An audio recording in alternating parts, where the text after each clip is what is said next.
Morning. Hope you're doing well. Tom with a morning plebs. Indeed, morning plebs. Where did I see the word pleb the other day that I should have brought it up? It was an excellent use of the word pleb outside of Bitcoin, and I loved it. But I forgot to bring it.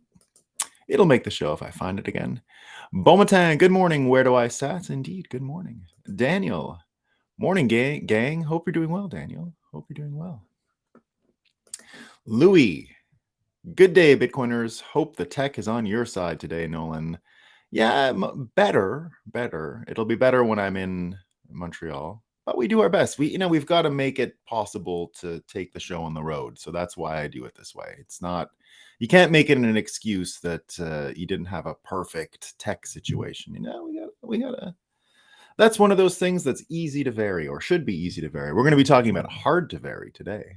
Today's all about hard to vary. Greg, a good morning from Florida. Indeed, one of the worst places to move and live, experts say. I saw the methodology yesterday in the worst 10 states to live, and it's obviously all like, do they have access to maximum abortion? That's the best place to live. So that's pretty funny stuff. Thanks, Greg. Sean recommends. Good morning, indeed. Good morning. Suli Kobayashi Maru, just dropping by to say hi. Thanks for the hello, my man. Thanks for the hello. Bon matin, William. Ranmore. We got a good morning. We got another good morning. We got a Lebanon. That's where you're coming at us from, man. Kobayashi, excellent. We love Lebanon. Beautiful place.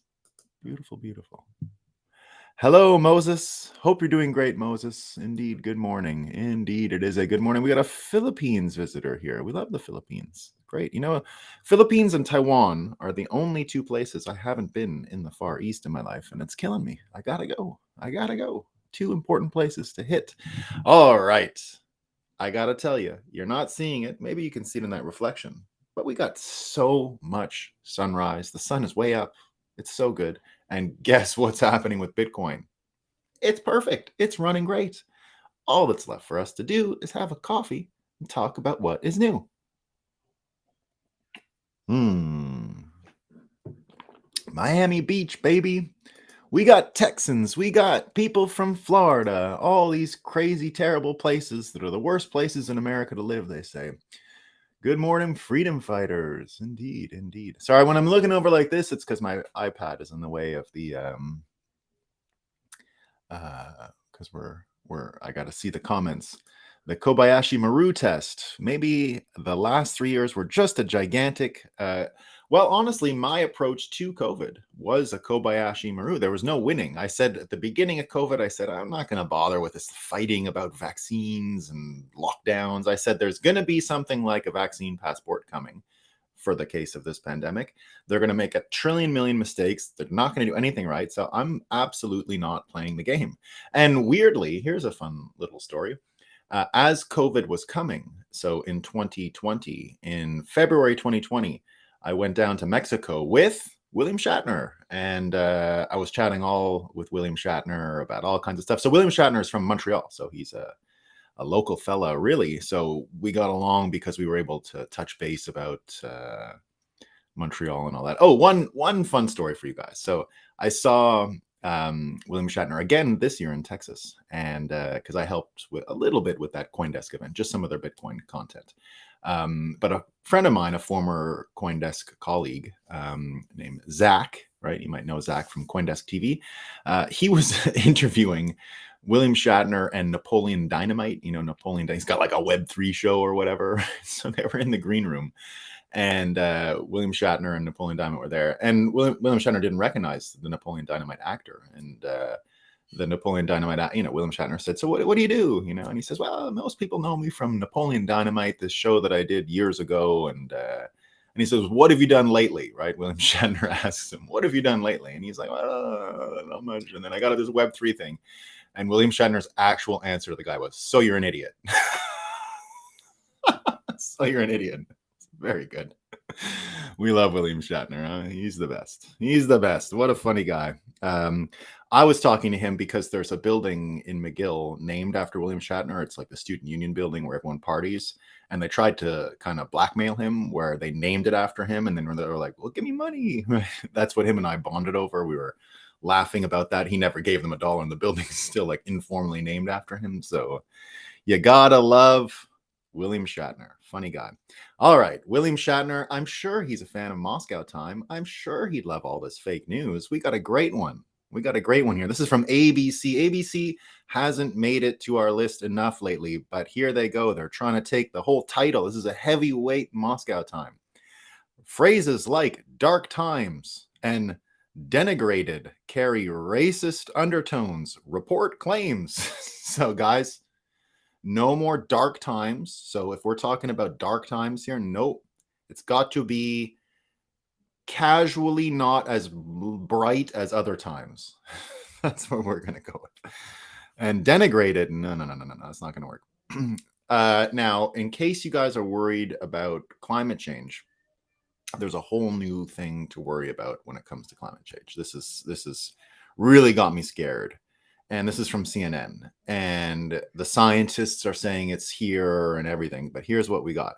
A phenomenon that scientists have called underground climate change is deforming the ground beneath cities. A study conducted in Chicago has found. Underground climate change, shifting ground under cities, study finds. So that's pretty scary.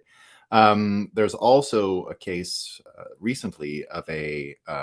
with all the heat waves, there's been a bunch of heat waves, and this comes from this is a user proposed Moscow Times from JP, and we're looking at what happened yesterday in California. So hot, right? And a car went up in flames in Los Angeles on the freeway. There's so many cars, so many accidents every day in LA. And I think there are many cars that sort of light on fire every day because, combustion engines, who knows, right? But here they were really worried because the car went up in the blistering heat wave. So it happened simultaneous to the heat wave. So they had to really go out of their way and make sure that we know now, right? That we know that it's not climate change related. Okay. So the car burst in flames, according to the news. However, it's not clear what they say if it was related to the blistering heat wave and the heat. So who knows? Who knows? Maybe your car might just today because of climate change. Okay, so be careful, everyone. Be careful. All right. So yesterday, this might as well be a Moscow Time situation. But remember that actor, right? The OC actor. Everyone's been talking about him, Ben McKenzie, right? He did wrote a book about all the it's the scammers and all these bad people. Now, he's talking about some crypto things, so that's correct, but he never bothers to differentiate between Bitcoin and crypto and all these things. It's all the same, right? So he went on CNBC yesterday on Squawk Box. Now, I've been on Squawk Box a bunch, and I got to tell you, Joe Kernan, one of the people who hosts the show, when I used to go on the show in 2017 and 2018, he hated Bitcoin, right? And was a real jerk, but you got to appreciate his ability to learn things, right? We see some neuroplasticity on his part. So when I would go on the show, he was not into Bitcoin and thought it was really dumb. And he used to even be a jerk to me where, before you go live, everyone would be sitting there and he would hold his newspaper up to deliberately not make eye contact with me, right? Just so that I would have no one to look at or talk to, which is fine. It's all in good fun. And we would, sort of chat about stuff off camera. He basically would just tell me Bitcoin's stupid. I don't know why you're here.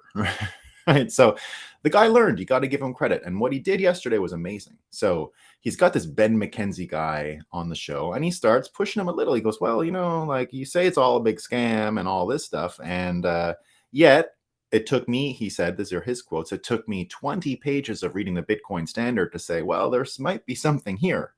And in recent years, anyway, he's become more and more bullish on Bitcoin. It looks like he's disgusted with the amount of money the Federal Reserve is helping the federal government print. So he's definitely been along those lines of that story. So as he and Ben McKenzie were talking, he pushed Ben McKenzie into a corner and he said, "Hey, what's your price prediction here? Do you think it's going to zero?" And he goes, "It's going to keep going down, right?"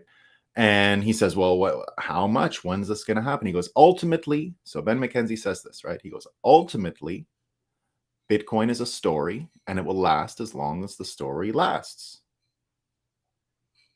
Sound kind of wise, actually, right? He almost made of a really valid point, right? That it is a story, and that's what we've embraced here on the Breakup.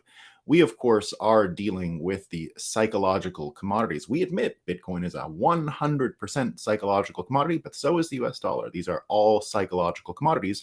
And by psychological commodities, of course, we mean the story. The story is what holds the commodity together. Without a story, there is no commodity. It literally is the story, right? So he was 100% right. Now, you have a CoinDesk article yesterday calling him a hypocrite, and he's criticizing it, and that's fine. But remember what we know about hypocrisy. It's absolutely not persuasive, right? You can't actually say, "Oh, look at the hypocrite," and then everyone agrees, "Well, he's a hypocrite. I don't believe him anymore." It just doesn't work. You can say, "Oh, yeah, that person's a hypocrite," but no one will actually say to themselves, no one will actually change their mind because you've pointed out a bit of hypocrisy, right? Because we all deep down know we are all hypocrites. It happens all the time. We're all guilty of it. It never ends. So you can take this approach. Daniel Kuhn did it, right? Ben McKenzie, the Hollywood hypocrite crypto critic. And they say in this, the critic part is, some people say it's because he lost a bunch of money. He shorted Bitcoin like 250K and it didn't work out. So now he's on a personal vendetta. I don't think so, right? I don't think so.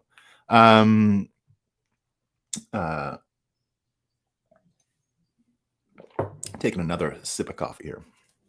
So the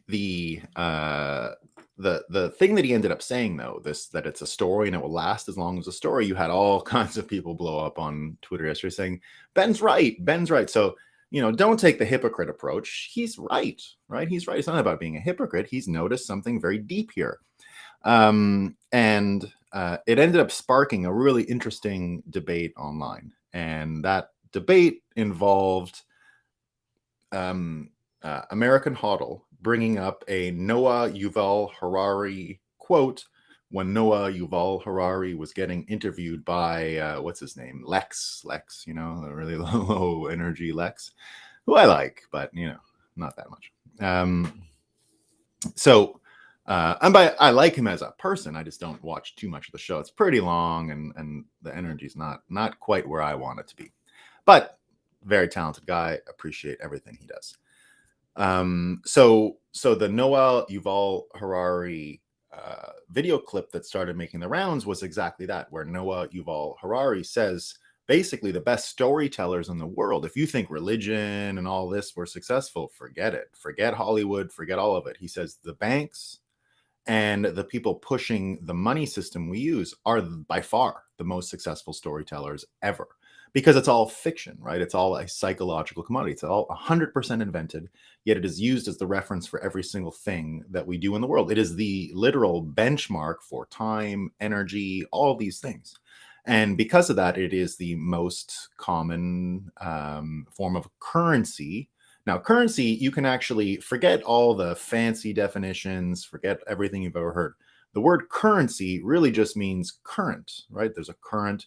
It just means it's useful now, right? Currently, as in right at this moment, the currency is useful, right? So currently, current, currency, it's all about right now and its utility in the moment. And that's how electricity works. That's how water flows. That's how all these things happen. So don't get too confused about definitions of currency, store of value, medium of exchange, right? Don't worry about that. Just remember that gold bricks were no good because they were not useful, because you had to cut them and mint them and turn them into other things and verify them. So that's the reason why paper money even came out in the first place. Coinage first and then paper money after, because the current of and the flow of gold wasn't that easy, right? So they had to improvise and come up with something else. But that's why we have currency that is a paper form and has all these security features on it. And they make it sort of difficult to tamper with, right? Now, remember, being difficult to tamper with and modify actually has a major place in the definition of the word truth and what we think of as truth. Now, my definition of truth comes from comes from the David Deutsch, so the physicist who's very famous, one of the original quantum cryptographers in the world. And he wrote a really interesting book about all of this stuff, truth, meaning, blah, blah, blah. His definition of truth is one that I've absorbed, and it's been really helpful in all this AI conversation. So what is the truth, right?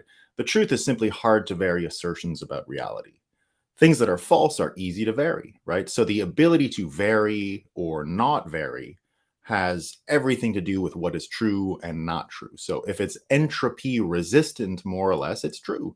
If it has no resistance to entropy and is easy to vary, well, it's probably false, right? So when you're thinking about this story piece, and that's what ended up happening yesterday, you had Lynn Alden, you had Udi Wertheimer, and Pete Rizzo, all Bitcoiners and all debating this Yuval Harari quote about stories, right? So here's what happened. So first of all, Lynn Alden says, I'll explain. Pardon me, I've got Rizzo's there first. 1 second. Let me get to the quote with these guys debating this stuff. So Gladstein, pardon me, started it. I didn't. Did I tag Gladstein? No, I didn't. I forgot to tag Gladstein. Pardon me. Gladstein is the first one to bring this up, right? He goes, money, of course, is a technology, and some monies are scientifically better than others for different purposes. But also, Bitcoin is a story, right? And Yuval Harari even mentions this in his thing. You know, these crypto money, he says that's a story too. One that eventually resonate with billions while the story of paper notes and fiat fades. Udi answered, storytelling is all that matters. And Alex said, you can tell as many stories as you want about gold. It cannot teleport across the world in a few minutes. You can tell as many stories as you want about US dollars. They will decrease in purchasing power over time. There are scientific properties of money. Gold cannot be digital. It is a rock. People have used softer money versus hard money over human history, often against their will, and they have gotten wrecked. And Udi says, you're telling a story right now, right? So now everyone's, they start getting into this. It's not a story and da-da-da-da. Lynn Alden was tagged in the story, and she says, false stories can be exploited for their falsity. True stories cannot. That's the point. If someone makes paper clips their money, we can demonstrate to them their folly. The same is not true for better monies. So no, money is not a story. Or more specifically, money is briefly a story, but unless it maps onto reality, it gets exploited rather quickly. So my interpretation of this is, well, I'll give the one point where Udi says, cool story, right? And so again, saying that Lynn Alden is telling a story. So Lynn then says, if storytelling was all that matters, then it wouldn't matter which crypto wins. Tech details wouldn't matter. Elon is a gigabillionaire, should be able to pump Doge narrative into global reserve meme reality, but he can't because it's not objectively true. She goes on to talk about nihilism, Udi comes back and says, it doesn't matter which crypto wins. It matters what crypto wins. And by that, he means it doesn't matter which one, but if we get the results that we're talking about in the story of Bitcoin, right, we separate money and state and these things, then that's what we're trying to get. It's the separation of money and state. He's saying it doesn't really matter which coin does it, right? Let's just do it. So then Pete Rizzo came in and said the following.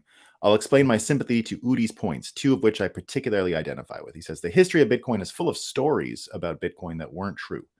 Our understanding of Bitcoin is evolving and has always evolved. Hence, it's naive to say that we really know the story. My argument would be each Bitcoin pump is essentially a monoculture that embraces its own imperfect version of the story that is ultimately only slightly useful.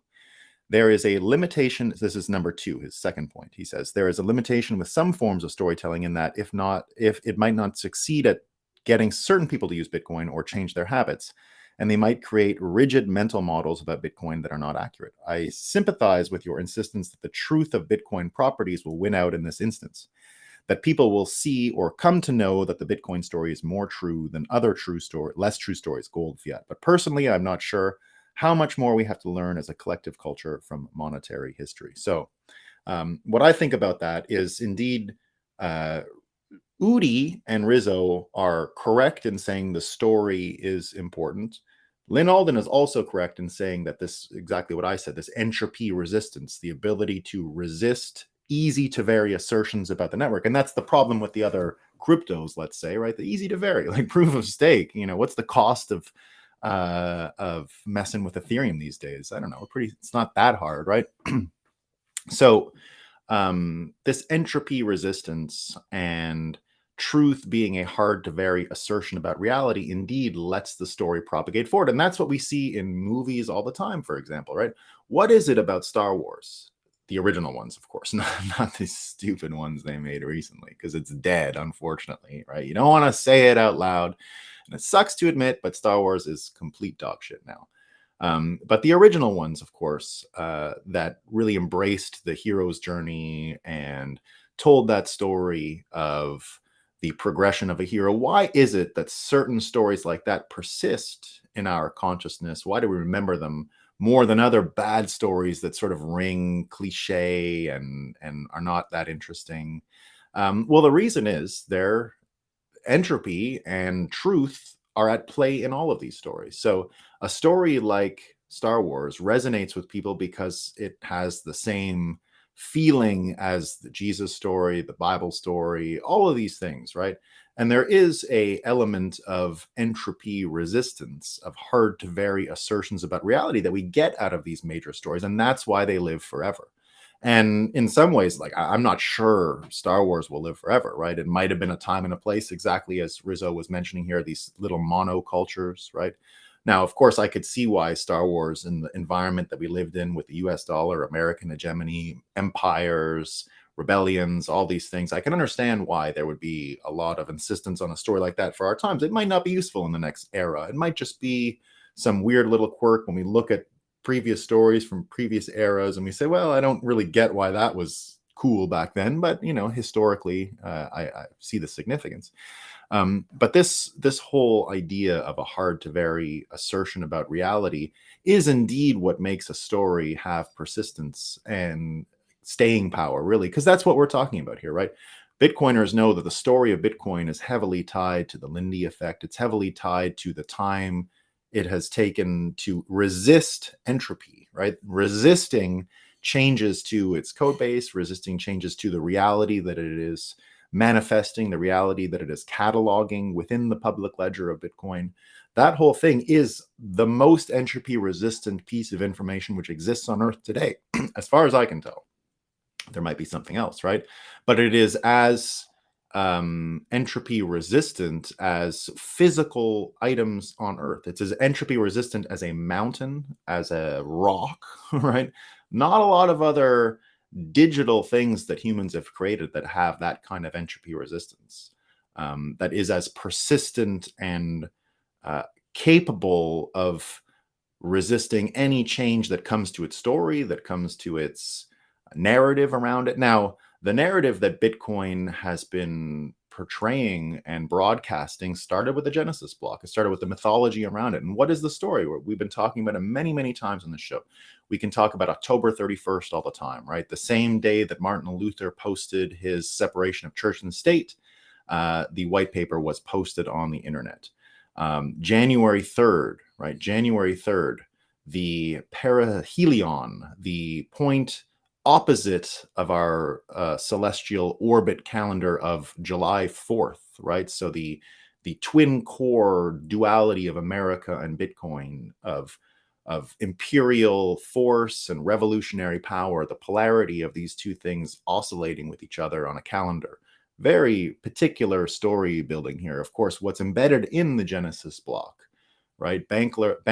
Chancellor on Chancellor on brink of a second bailout for banks, right? So immediately talking about the failure of this financial system and entropy setting into the US dollar system. Now England, remember, we've been under a global currency for 80 years. Right? There is no other currency in the world. Whatever they tell you with this dollar thing and the won, and it's all relative to the US dollar.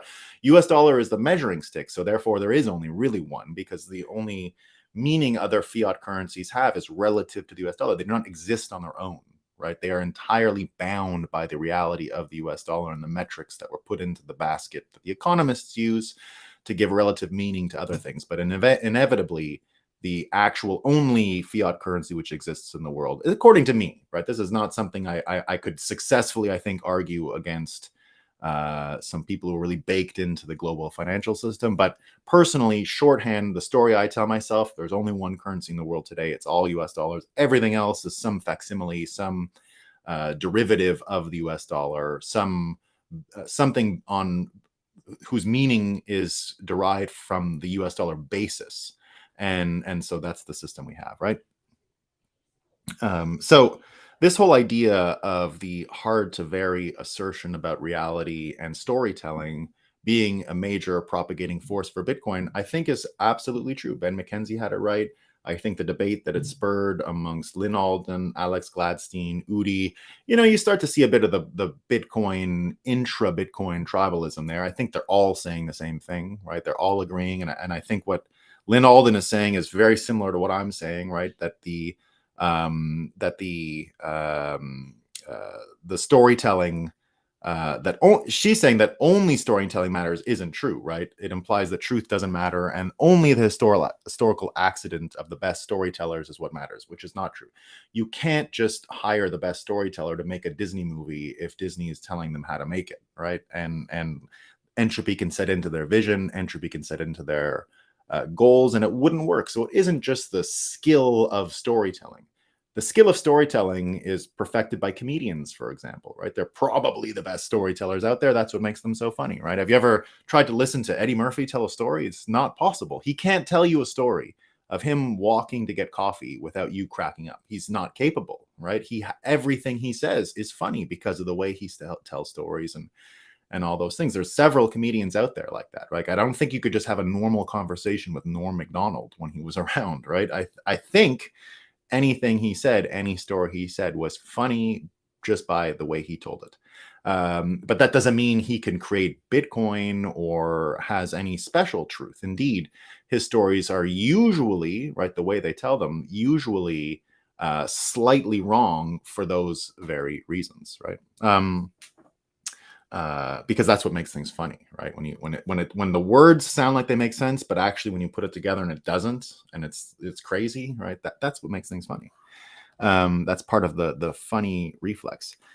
But here you go, right? Now in America, we've got all of these stories now about, for example, right? America has been telling itself forever, it's a democracy, it's all of these things, right? How much propaganda have we all been subjected to in America about what a beacon of democracy it is?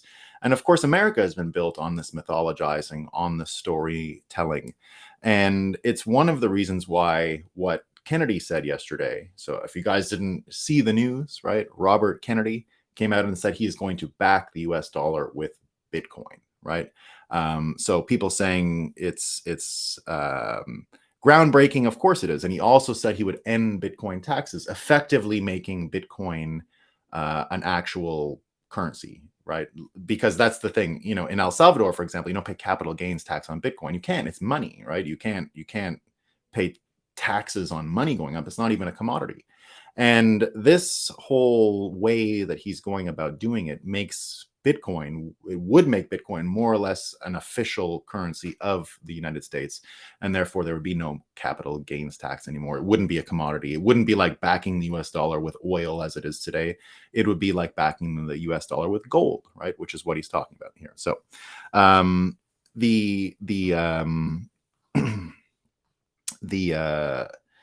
the idea, though, that Americans have this desire or capacity to not desire, that Americans have this insistence that their country is this democratic beacon, rule of law, all of these things, is, I think, now with everything that's going on with Trump and all these people arrested yesterday. So if you didn't see you had a bunch of people in Michigan yesterday arrested or indicted or whatever it was, right? And it's all because they pushed for the Electoral College of Michigan to not recognize Biden during the 2020 election and recognize Trump.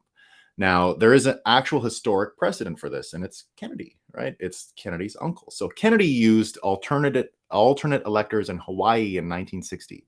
And if you didn't know, when Trump won the 2016 election, there was a huge public movement of people begging the Electoral College to not certify Trump's win and to give it to Hillary Clinton. Martin Sheen, the West Wing guy. There were all these people that came forward, and Kanekawa Substack broke it all down here. He said, in 2016, Democrats, Hollywood celebrities, and corporate news outlets urged electors to vote against President-elect Donald Trump.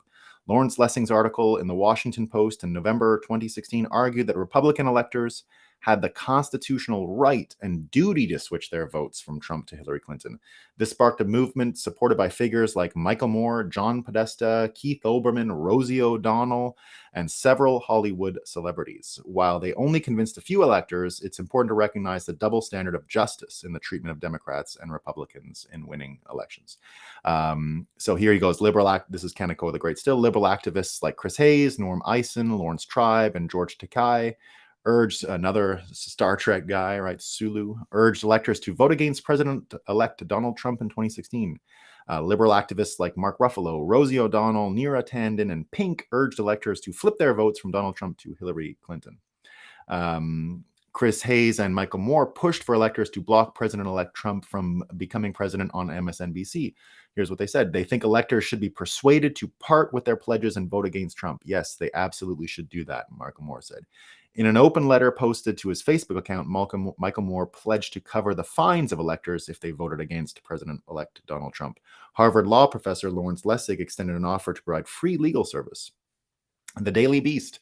It's not too late for electors to change history. Slate. Will enough electors go rogue to stop Trump? Vox. Let conscientious electors do their jobs. Time. Electors against Trump are faithful, not faithless. Liberal celebrities said, you got to do it. Moby, right? You got to do it, they said.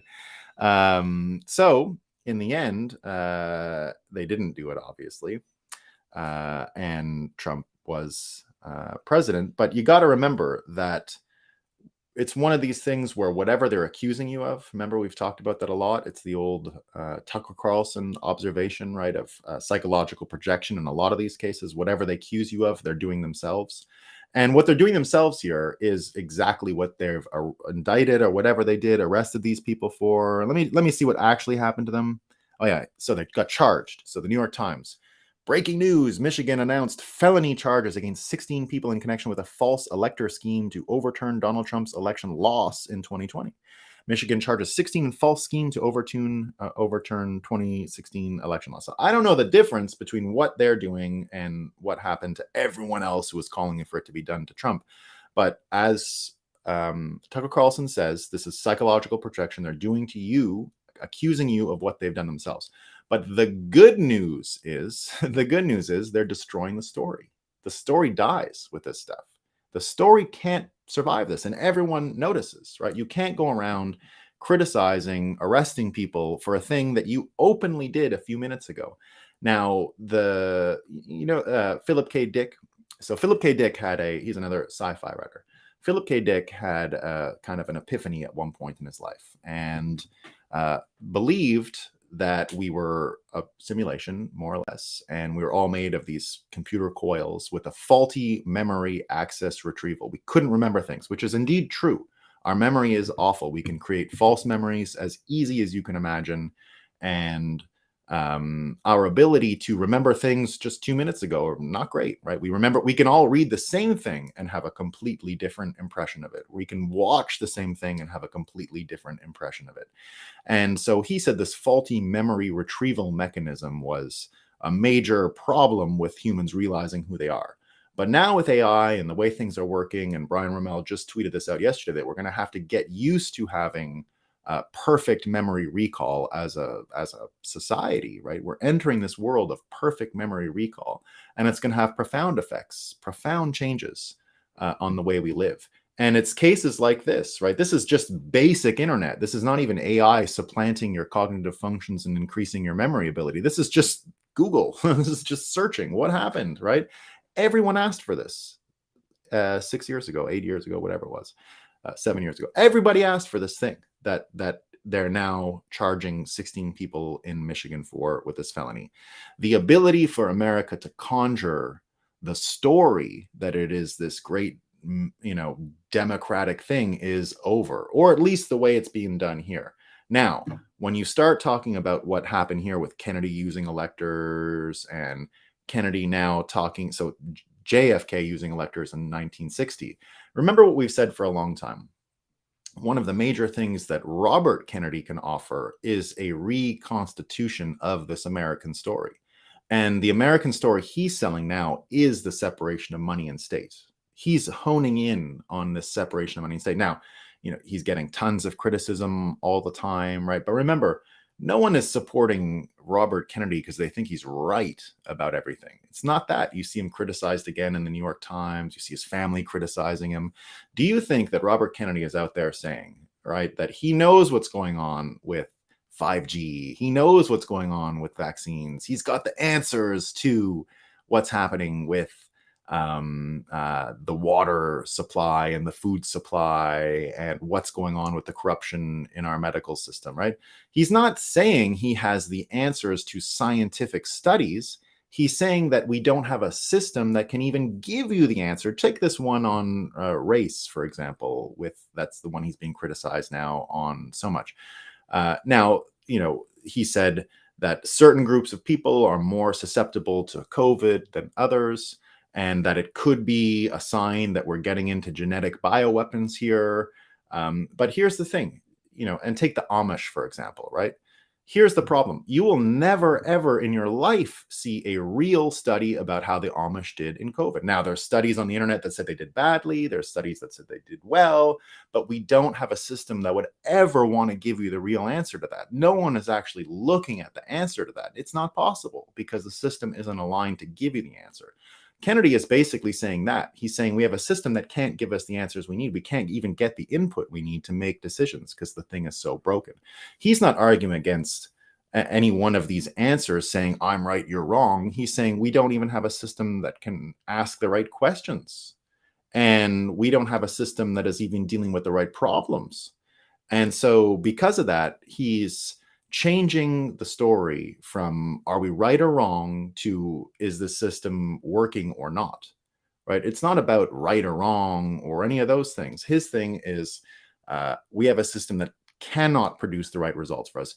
We had Michael Lewis at Bitcoin 2023 this year, and that was what Michael Lewis wrote when he wrote his story about COVID. Basically, we have a system that was never going to give us a good result. It was always going to give us sick medicine, and all these kinds of things, right? So we're now in a place where this faulty memory coil problem that humans have is going to be solved. There's no way people are going to forget. There's no way people aren't going to notice that America is bending its story in order to fit the ambitions of certain people, right? So and you're going to keep seeing it. Look at Threads. Threads, right? Threads comes out. So Threads comes out, and first things first, Lauren Boebert, the Republican congresswoman, right? Now I can see why she's not everyone's cup of tea, right? I'm not here to argue that she gets everything right either. She tweeted or threaded or whatever the hell you say on Threads, right? She says, she put this out there. 20% of the population is trying to indoctrinate the other 80% to believe that 2,000 years of history, structure, cultural norms, and philosophy is suddenly wrong because they took a liberal arts course in college once and their neo-Marxist professor told them so. And indeed, that is why we're going to win. What Lauren Boebert said here is that we have all of this story in place, from Jesus to the entire progression of Western values and family structure and all of this history. And the counter story is boring, ugly, and like kind of recent. It's like a pop song trying to beat, the Bible or something, right? It's not going to do it, right? the lyrics of a pop song versus the Bible. It's not going to happen. And what happened to her when she threaded this? Of course, she was this little thing that she wrote, right? Just saying the fight is between an older story and a newer story. And it was banned, or no, there was a warning put on it from Threads. And it's this: if you tried to read this congressperson saying this story, it was false information. The same information was checked in another post by independent fact checkers. That's what you got. You had to click through and see why it was fact checked before you could read the thread or whatever it's called. So this system ain't going to work any longer. You can't just mold and shape and do these things and suppress people and arrest them when you're doing the same thing. You can't use projection. So now when you go back to this story element, right, and you look at what Kennedy said yesterday and you look what Yuval has said about this storytelling aspect, because Bitcoin is resistant to change, it's entropy resistant, it's thermodynamically pure, you have a situation where it is made of hard to vary assertions about reality, maybe the hardest to vary assertions about reality, which would be appropriate, right? We want our money to be the hardest to vary assertion about reality possible. That's how our money can become truthful. And for those reasons, the whole situation now, what I've been predicting for a long time, is that Bitcoin is going to be the #1 subject in the 2024 election. And then everything is going to be about these narratives: the narrative of the US dollar, the narrative of Bitcoin, the narrative of America, the narrative of the Kennedys, the Kennedy narrative. The first prediction I made that Robert Kennedy was going to be a major Bitcoin candidate was in November 2022. Not because I knew anything about him and Bitcoin. He hadn't said a single word. I said simply the story of where we went wrong in the late 20th century since World War II, where the Federal Reserve or the Bank Act, it's not the gold thing in 1971 that's the big story for Bitcoin. It's not that. That is not it. I know a lot of people think it's that. It's not. It is 1964. The big story in Bitcoin is 1964. It happens when Kennedy is killed, and they're wondering, LBJ and the national security apparatus is wondering, why are people protesting? We have to stop protests. We have to stop money going to protesters. We got to go to Vietnam to spend a bunch of money and make a bunch of money. And we don't want people talking about it. That's where the Bank Secrecy Act comes from. That's where the surveillance mechanism comes in. That's where American institutions turn against the people and start manipulating their thoughts at scale. And they did it straight through Watergate, which was entirely fake news. And it was actually the Watergate story that Tucker Carlson ran that Robert Kennedy commented on. He wasn't even someone in the interview. He just said, Kennedy just said to Tucker Carlson in that November show, that was the most brave journalism we've seen in America in whatever, how many years, decades. So the whole thing was, my whole thing at the time was, the story actually goes back to Kennedy. In order to close the book on this late 20th century era, this epoch in American history, we got to know what happened with Kennedy. And the truth will come out, right? The lies are easy to vary assertions about reality. If it's easy to vary, entropy sets in immediately and destroys it, right? That's why a bad story has no resonance in our minds, right? It doesn't feel true. I know, as someone who spends a lot of time writing science fiction, the difference between good and bad, right? I can feel it. It's obvious, right? And it is this whole entropy resistance. How true is it? And that kind of stuff. So there you go. All right. Let's see some comments. Yeah, LBJ took the silver out of the coins. Exactly. Yeah, absolutely. 1960 to 1967 cars are so nice. They were nicer in the 50s. I'm a bigger 50s car fan. The Thunderbirds and Mustangs, the originals, right? Cars peaked right around then too. I got the fourth turning. Oh, there's a fourth turning now. Yeah. Okay, that's what I was saying. Yeah. I was Johnny Rico about the fourth turning is now yesterday on audio. I'm going to listen today. Yeah. I'm not a big fan of their writing. When chapter 2 Bitcoin Graffiti, it's ready. Maybe this weekend. I got to go to Montreal on I have another computer. I don't really have enough space here. Everything's on that desktop. Anyway, it's coming. Promised. The video is ready. I just want to edit it again. And the other stuff is ready. Watergate, Ocean Gate, 57. Yeah, well, I'm a 57 Corvette fan myself. The two-tone doors and all that. Ugh, so nice. That's always been my favorite car in the world, in the history of the world. It's the nicest car going. Mexico. Okay, let me go to the top here so I don't screw it up. All right. I got someone here. My house just fell into the underground here in Chicago. My video is running, so my house fell into the underground here in Chicago. So good. So good. You have been on Squawk. Yeah, I was on there a bunch. I do look like a lawyer. Yeah, very lawyery.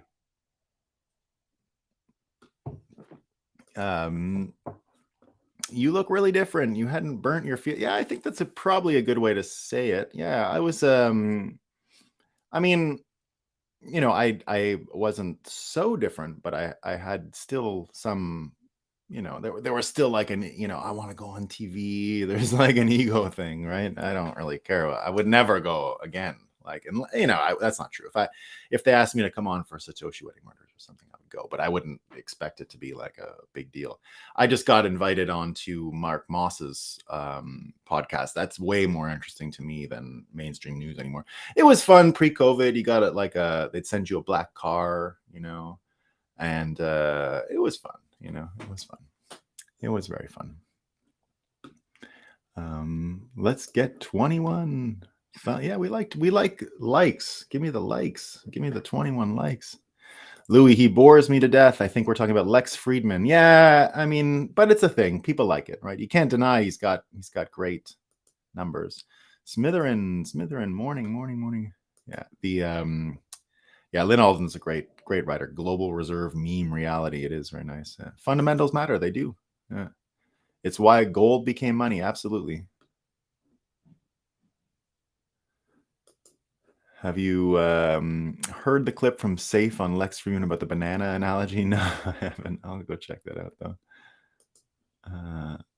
New Star Wars got rid of the mythology and hero cycle. Yeah, no kidding. They got rid of, it couldn't be worse. Star Wars resonates as it maps best the inner neurological dialogue and best matches the nature of the brain. Yeah, I think so. I think it's going to make it.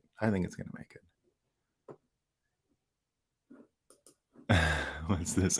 Good morning. Math and physics is all stories, and sleeping less than 6 hours is racist.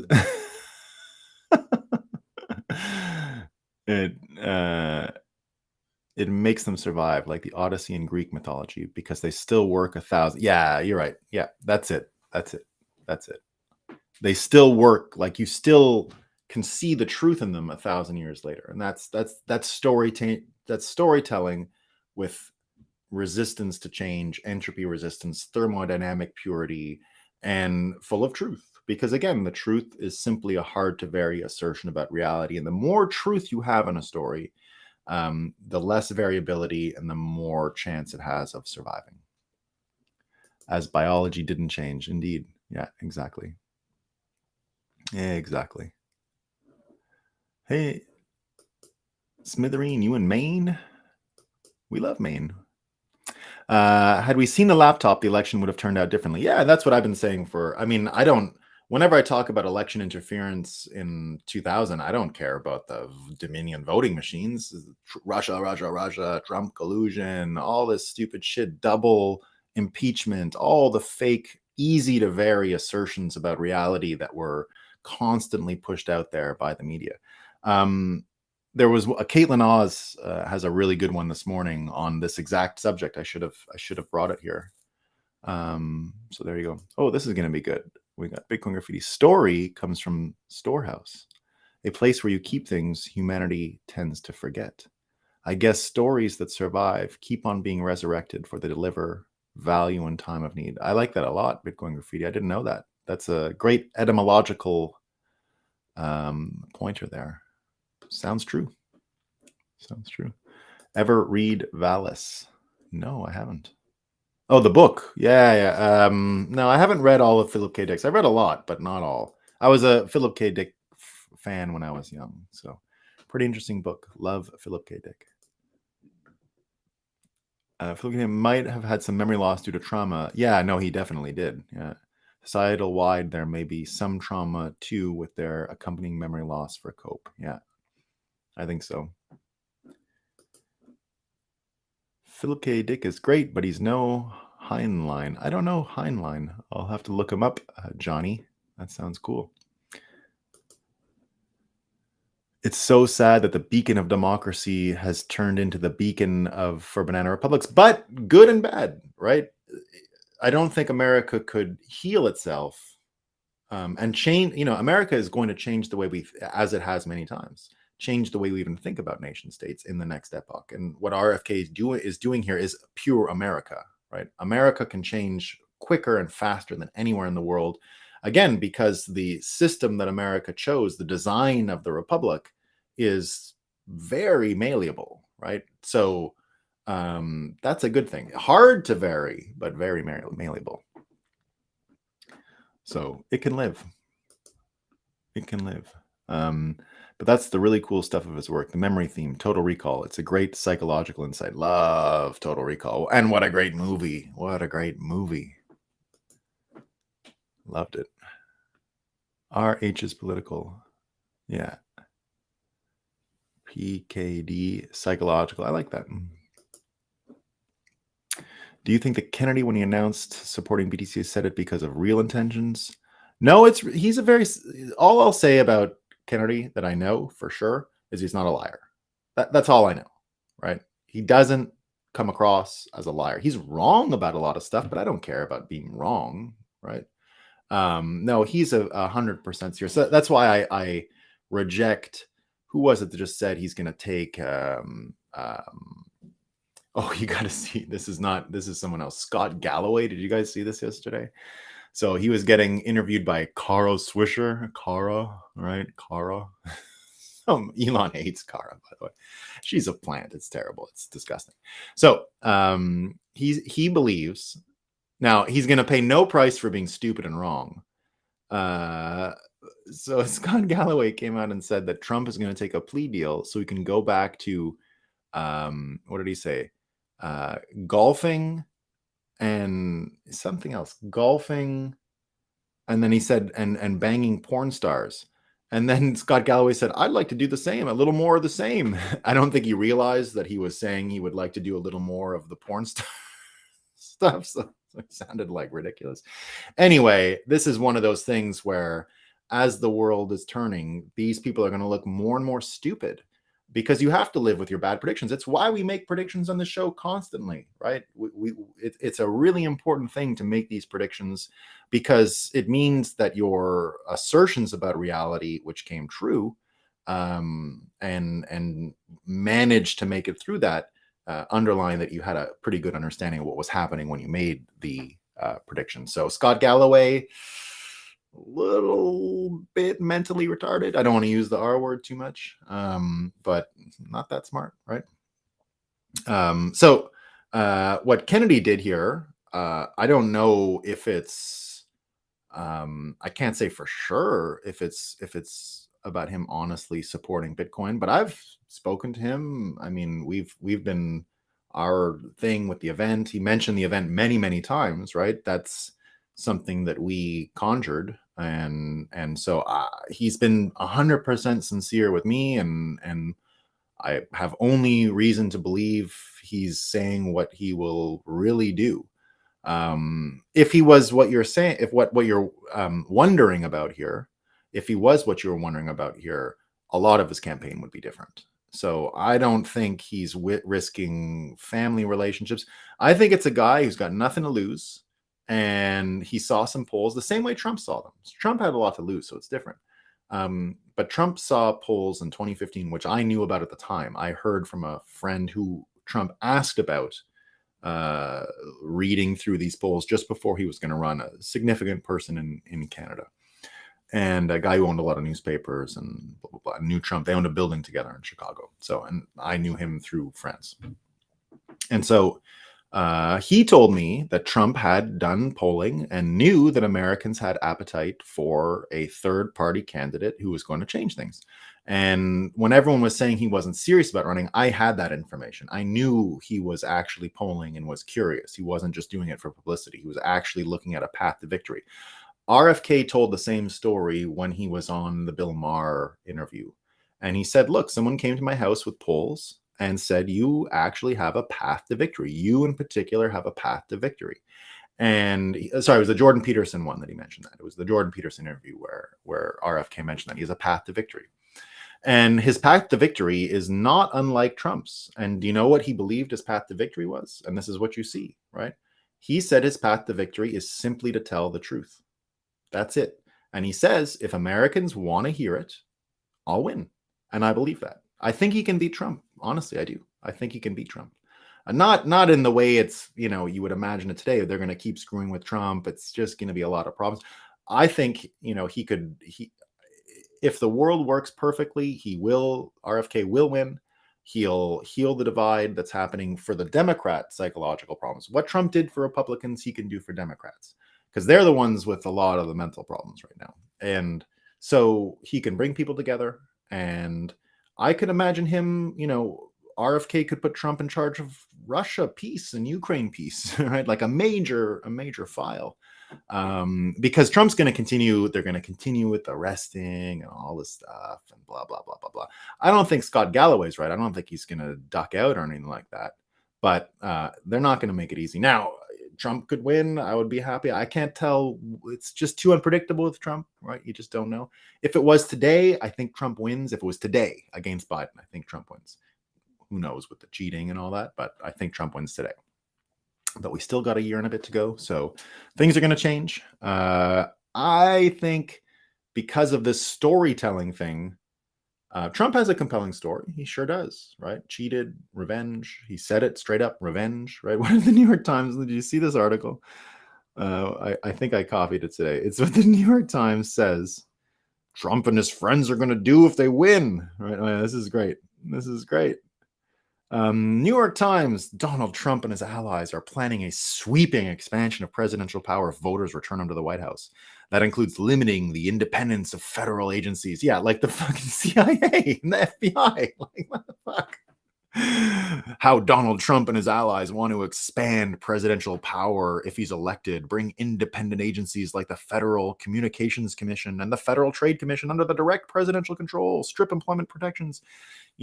So what I just told you about Kennedy and Trump, it's not true, but I had an unbelievable vision last night, and it's not positive. Well, it's funny. It's not positive.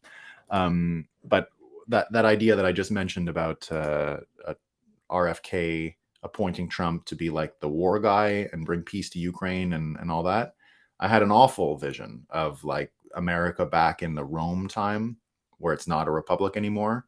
And it was Trump, but like Julius Caesar. And Kennedy would be like one of these old Cicero, like old families, like patrician Republican families, Democrat families. And all of a sudden the warlord comes home. And then Trump is everything everyone ever worried about. It just sort of came in my mind like that. I was like, oh shit, that's a story. That's the Roman story in America. If that happens, we're in a simulation, guys. Forget it. Just close it all down, right? It's not a real place. It's not real. It's a video game. If America explicitly turns into Rome like that, and you get DC, which was called Rome, by the way, right? Don't forget, Washington DC used to be called Rome. Imagine he comes on the Potomac with some army that he's got from Russia, Ukraine thing. Now, it's not going to happen. It was just a stupid idea. But indeed, it could. Who knows? We're dealing with stories. So yeah, what the New York Times ended up saying as well about Trump, strip employment protections from tens of thousands of career civil servants, making it easier to replace them, like getting rid of the, okay. So he's gonna expand presidential power and be a dictator if he gets rid of some federal bureaucracies that do nothing but screw with people and ruin their lives. The Federal Communications Commission and the Federal Trade Commission, that's what we were saying yesterday with Elon Musk. They're just harassing him, right? So, terrible if we get rid of them. And then he's going to fire some useless people. And then he's going to revive the practice of impounding funds, refusing to spend money Congress has appointed for programs the president doesn't like. So you mean like not letting the country be trillions of dollars in debt because AOC is worried about Greta's feelings? Oh, the dictator. And then finally, remove officials from the intelligence agencies, the State Department, and the defense bureaucracy. So he's going to fire the deep state. This is like, whoa, he's a dictator, right? That's what they're going with. So look, we love it all. It's fun times to be alive. We got one on the family here. It's a little challenging waiting for truth to surface with family mostly. Yeah, Randmore, it's not easy. I know what you mean. It's not easy. You got to be patient with them. They got broken brains, man. You can't, my approach is I try not to argue the details, right? Like what happened in Trump, Russia. Get them to explain it to you, right? I always do it. I pretend like I don't know what's going on, right? That I'm in Bitcoin land. Oh, there was an insurrection. What happened? Get them to sell you. Get them to tell the story, and they'll realize how stupid it is. Get them to tell it to you, right? And they'll go on, and all you got to do is ask a couple questions, and they'll get angry. It doesn't make it go away, but if you keep doing it, they might end up hearing themselves talk about how stupid they are, which happens. So that's what you want.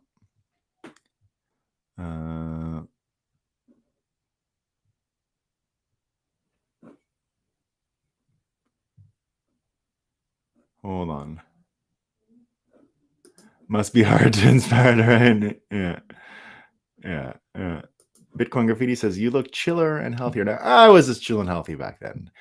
You're seeing me at my least physically healthy in my life. I only had one instance in my life of not being so physically healthy. It was around then, and it wasn't that I was unhealthy. I just had a regularly pregnant wife and babies coming out, and eating a lot of food and making money and having a good time. And so, I wasn't in my best living in New York, crazy place. So, but we were healthy enough. We weren't so bad, but yeah, and pretty chill. But I had a lot of, there was a lot going on in those years as Bitcoin was new and I was in New York, and things were just wild.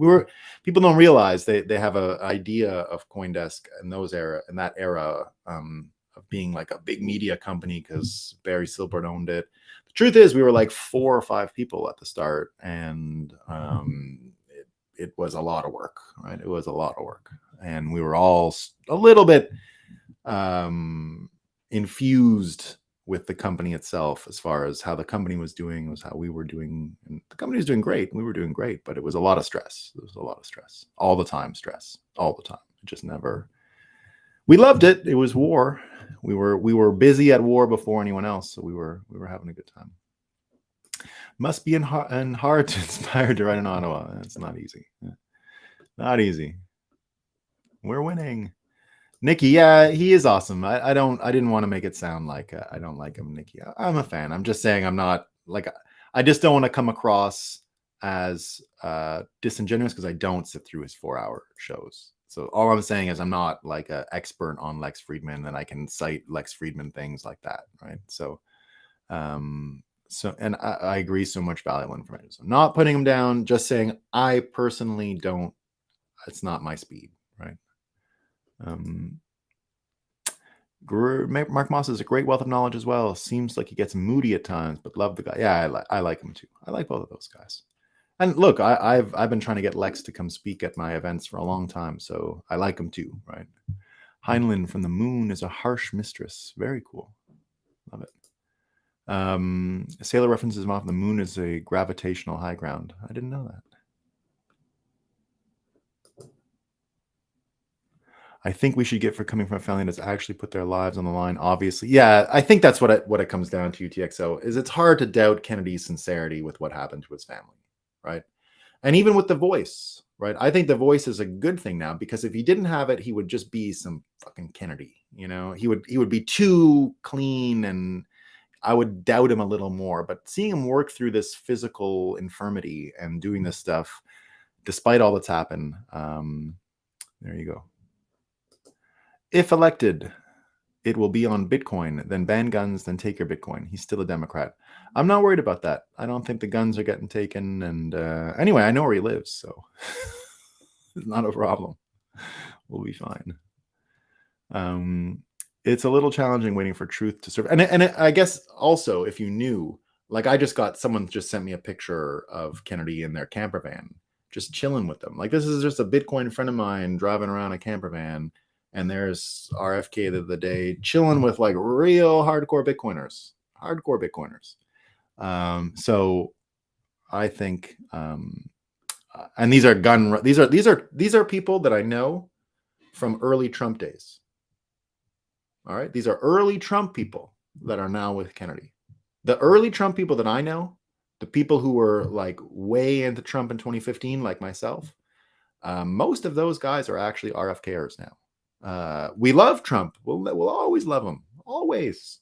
But the little group of Bitcoin Trumpers that I hung out with in 2015 are RFKers today. And we're not worried about the guns. Look, I come from the most Democrat state in the union right now, and it's also the most gun-loving. He's that kind of Democrat, right? Don't forget, Vermont is number one in America for gun rights. Number one, the best. You know what? I can buy any gun I feel like anytime in Vermont. Nothing, right? Just I can go to Walmart, pick up whatever I want, straight there. There are $200 for a decent gun and whatever you need, right? Just walk out of the store. You don't got to do nothing. And that's what you get in some Democrat states, right? So America doing great on that one. Can't take it away. Whatever it is you're doing, keep it up. Thanks, my man. Yeah, this one's good. Steve, honestly, RFK Jr. is the best story that can come to reality. I think most voting Dems are Kennedy Dems going back to Uncle Kennedy name because Dad and JFK strong brand. Yeah, that's exactly.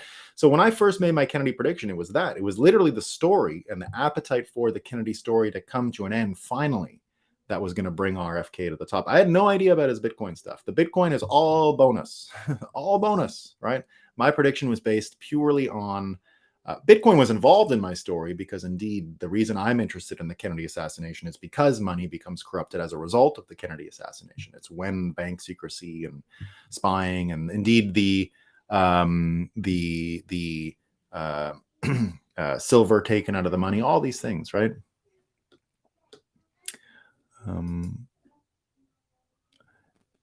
Is Satoshi Wedding Murders a hero cycle structure? Yeah, it is, but not from who you think it is. So there you go. And finally, I know it'll never happen, but I love to see your style unity ticket with RFK and Trump.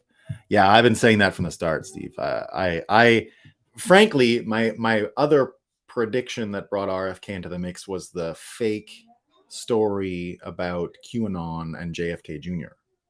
Right. So I know some people last time said QAnon is not fake. The best propaganda is you take a real story and you put just a dab of fakeness in it. So people said when I spoke about QAnon the other day, oh, it's real, sound of freedom.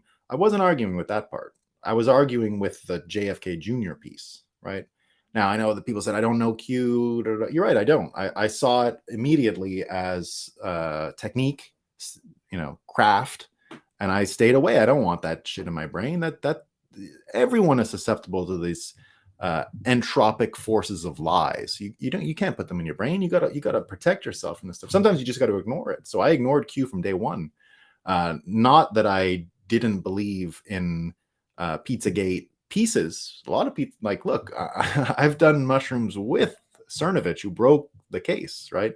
Cernovich and I did a session 2 years ago on Bitcoin and psychedelics, where we actually took the psychedelics while we did the piece, and a little bit, nothing big.